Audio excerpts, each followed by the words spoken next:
So maybe you could talk a little bit about your early training, some of your early influences, and how that all uh, took you toward the path of extended techniques and playing the kind of you know music that bends genres in a lot of ways, and the things that have made you unique as an artist.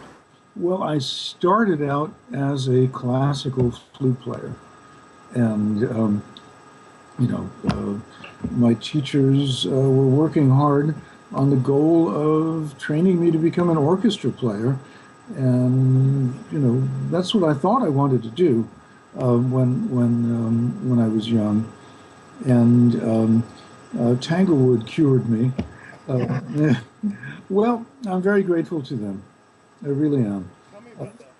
well, they delivered on their promise, which was to show you what orchestra playing was like at the highest level.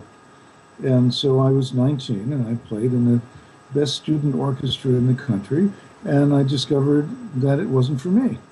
And I think they might have saved me a decade, and I appreciate it a lot. What was the first time that you did something that would be considered or would have been considered unconventional for the flute? Were you working with a composer or working on a piece that was already written, or were you just experimenting? It really was in college, um, and it's when I started to play in some new music groups, and I remember the Yale Symphony was playing something, and it was by a composer named Humphrey Evans. And Humphrey had written some sort of high note gesture, and I asked him if a jet whistle wouldn't be better. And he said, "What's that?" So I showed him. And, a jet whistle is basically just blowing air through the flute. I mean, it's um, one of the first times I heard that was in high school when it came out of the flute right after a cigar did. But There's a story there, I'm sure. it's the story there. Was it your cigar? But no, it wasn't lit.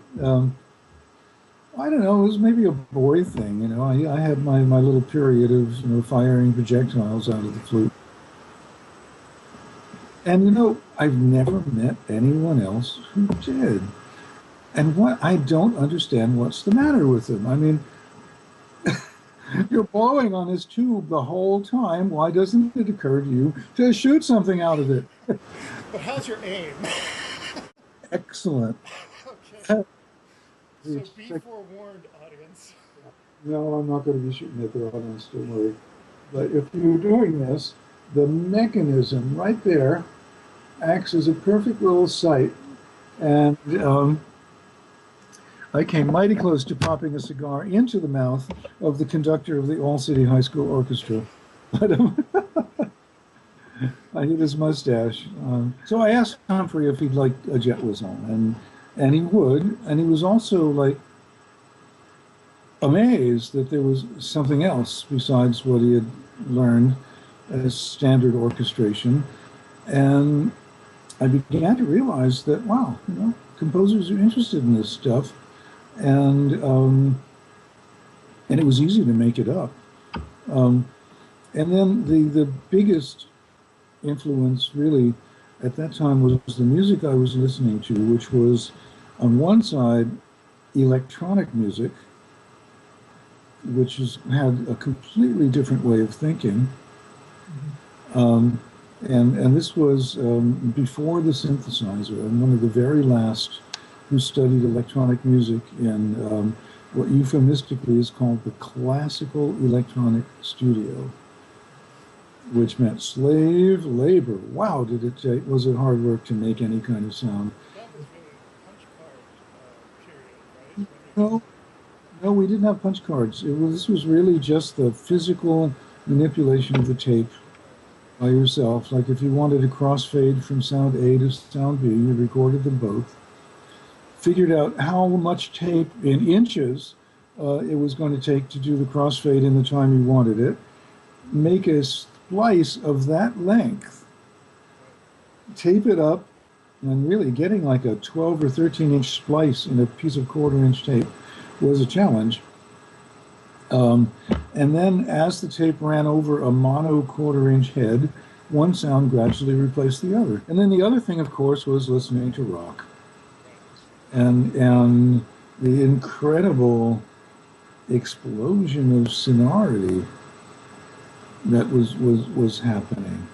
Um, and it struck me like really kind of sledgehammer style that the difference between Eric Clapton and George Harrison was vastly greater than the difference between Julius Baker and Jean-Pierre Rampal.